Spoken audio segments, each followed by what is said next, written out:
কেঁদেছো, যোহরের নামাজ পড়ে কেঁদেছো, মাগরিবের পড়ে কেঁদেছো, এশার নামাজ পড়ে কেঁদেছো। বান্দা, নামাজের মুসল্লা যখন বসে যাও, আমি আল্লাহকে তোমরা বারবার বল, আল্লাহ আমার গুনাহ মাফ করে দাও। তারপরও আমি তোমাদের এই গুনাহ মাফ করে নিই। তারপরও তোমরা নিশি রাত্রে, মানুষ যখন ঘুমে যায়, তোমার বিবি যখন ঘুম যায়, তোমার ছেলে যখন ঘুম যায়, তুমি নিশি রাত্রে ঠান্ডা পানি দিয়ে ওযু বানিয়ে নামাজের মুসল্লায় বসে তুমি আবার যখন ডাক দাও, রব্বুল আলামিন, পৃথিবীর কোন মানুষ আমার গুনাহ সম্পর্কে জানে না, তুমি আমার গুনাহ সম্পর্কে জানো।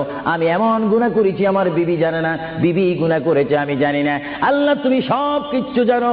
হে আমার প্রভু, তুমি আমাকে মাফ করে দাও।